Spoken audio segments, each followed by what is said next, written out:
Bienvenue dans ce 6h30 sur RTI 1. Bonjour à vous.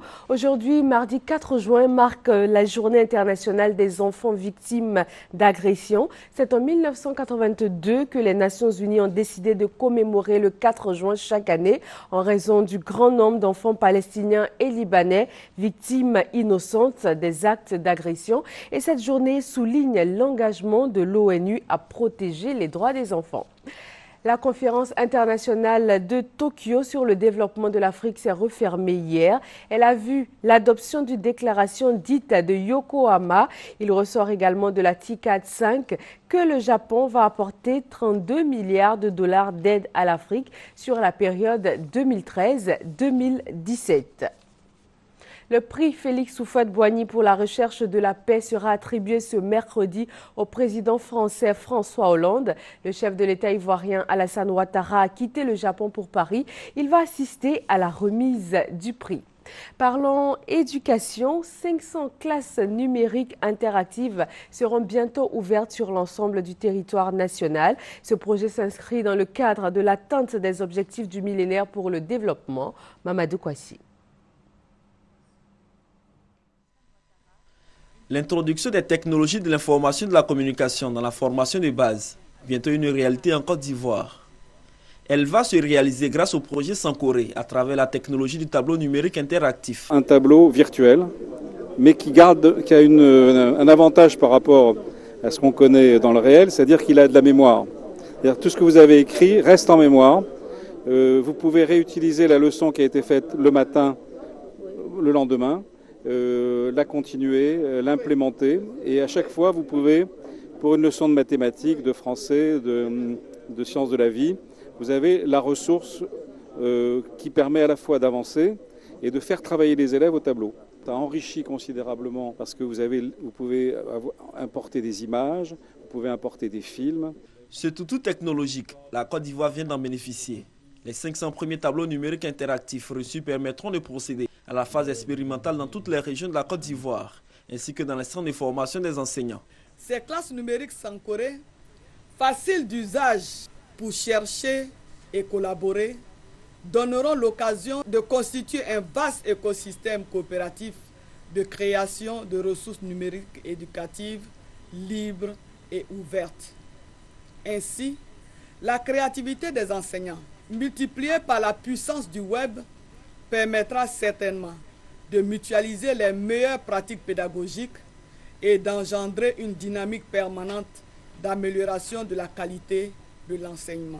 Pour la formation des enseignants et l'équipement des écoles ivoiriennes, une convention a été signée entre le ministère de l'Éducation nationale et de l'enseignement technique et le promoteur du projet Sankoré. Une collaboration qui va permettre d'impulser une nouvelle dynamique au système éducatif ivoirien et le rendre compétitif sur le plan international. Les élèves du lycée moderne Aris Dadjamé ont, eux, une nouvelle bibliothèque sur initiative de la caravane du livre. Cette nouvelle bibliothèque va permettre aux enfants de s'occuper par la lecture aux heures libres. La cérémonie inaugurale a été l'occasion pour les initiateurs d'inviter les enfants à la culture. Doigt des Laser, reportage. Lycée moderne Aris Dadjamé. Cette grande pluie n'empêche pas les initiateurs de la caravane du livre de déposer leurs valises dans cet établissement. Selon Lydie Brou, présidente de l'association des femmes chefs d'établissement de Côte d'Ivoire, cette caravane du livre devra permettre d'améliorer les résultats scolaires des élèves. Après 10 années de crise, l'école ivoirienne a perdu de son lustre d'antan et les élèves, de façon évidente, ne suivent plus et les résultats scolaires ne sont pas bons. Essayez de les mettre à niveau à travers le livre pour, à notre manière, participer à l'amélioration des résultats scolaires de nos élèves. Et nous emmener les enfants à fréquenter ces bibliothèques en les animant avec des écrivains qui sont nos partenaires. Pour le proviseur du lycée modèle Aris Dadjamé, Fatoumata Koulibaly, épouse Blé, l'installation de la bibliothèque au sein de son établissement vient à point nommé. Le matin, quand les enfants arrivent, ils sont à la porte quand ils n'ont pas cours. Se cultiver, s'occuper en lisant pour accéder à l'excellence. Parce que le livre peut nous permettre de voyager, même sans avoir d'argent. La caravane du livre est à sa deuxième édition en 2013. Déjà en 2012, 16 bibliothèques ont été installées en Côte d'Ivoire dont 8 à Abidjan et 8 à l'intérieur du pays. 400 nouveaux ouvrages pour permettre aux enfants de s'amuser intelligemment, mais aussi pour lutter contre le travail et l'exploitation des plus jeunes. C'est un don de la première dame à Méagui, dans la région de la Nawa. Doigt de laser. Plus de 400 ouvrages pour les élèves du groupe scolaire de Kragui 1 et 2 dans la sous-préfecture de Méagui. Un don de la première dame de Côte d'Ivoire, Madame Dominique Ouattara, pour renforcer la documentation des 2 établissements scolaires. Selon Asita Sissé, responsable de l'éducation-formation au cabinet de la donatrice, il s'agit de contribuer à la lutte contre l'exploitation et le travail des enfants. L'objectif est de retirer des plantations les enfants de cette localité et les occuper sainement au moyen de la lecture. Il faut pour cela l'implication des parents. Message similaire délivré par le sous-préfet de Méagui, Léon Zéré Seri. Il a exhorté les enseignants à faire bon usage des ouvrages reçus afin de relever le niveau des résultats scolaires. Dans la localité de Méagui, zone cacaoyère, la lutte contre le travail des enfants est au cœur des actions du comité de surveillance des actions de lutte contre l'exploitation et le travail des enfants.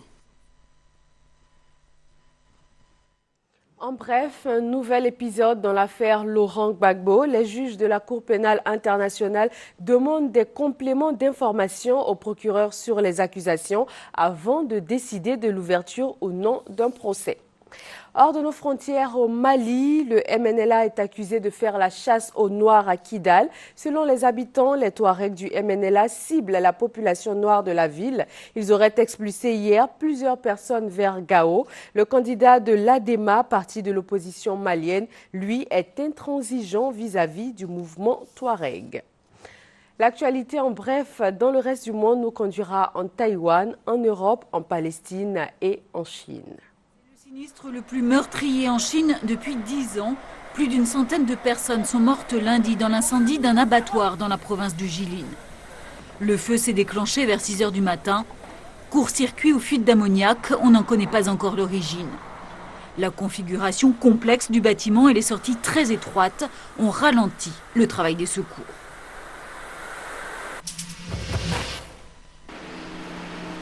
La secousse a surpris Taïwan dimanche en pleine journée. Un séisme de 6,2 sur l'échelle de Richter. Bilan 2 morts, 2 personnes tuées par des chutes de rochers et une vingtaine de blessés. L'épicentre était situé à 9 km seulement sous terre et à 22 km de Bouly, la 3e ville du pays. En Europe centrale, le bilan des inondations ne cesse de s'alourdir. 6 personnes au moins ont trouvé la mort. Plusieurs sont portées disparues. Particulièrement touchées, l'Autriche, l'Allemagne et la République tchèque qui ont enregistré des précipitations records ces derniers jours. Des centaines de routes et de voies ferrées sont coupées, rendant la circulation très difficile. L'armée a été envoyée en renfort. L'état d'urgence a été décrété sur une grande partie de la République tchèque et en Allemagne. Un nouveau Premier ministre palestinien, Rami Hamdallah, ici à droite, a été chargé de former une nouvelle équipe gouvernementale à Ramallah. Universitaire peu connu à l'étranger, il est considéré comme un modéré. Il succède à Salam Fayyad, qui avait démissionné en avril dernier. Terminons en France et en musique avec cette soirée sud-africaine dénommée l'Afrique dans tous les temps.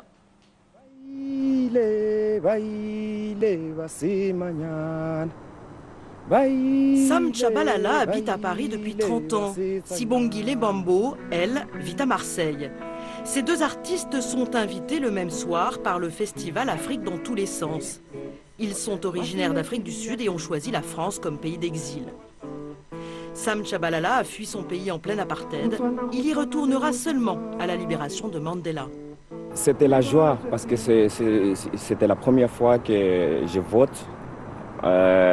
Et j'ai senti la liberté, même s'il y avait encore des problèmes qui ont été toujours là, mais j'ai senti la liberté dans l'air que je n'ai pas senti avant. Sibongile Bambo faisait des études de tourisme à Cape Town. Le hasard lui fait découvrir la France, elle décide de rester et de chanter son pays en Diossa, cette langue, celle de Nelson Mandela qui claque sous le palais. J'ai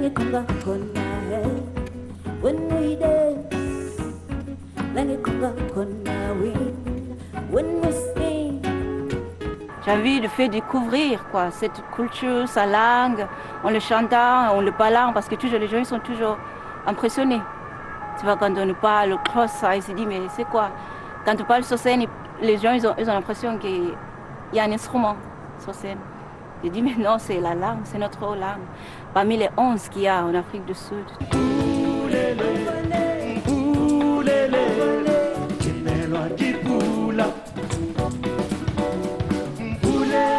Sam Tshabalala chante en 4 langues et raconte sur des mélodies joyeuses l'histoire parfois douloureuse de l'Afrique du Sud. Même loin de chez eux, Sam et Sibongile restent ancrés dans leur tradition. Leurs idoles s'appellent Hugh Masekela ou Myriam Makeba. Ils ne se lassent pas de les chanter, même sous la grisaille parisienne.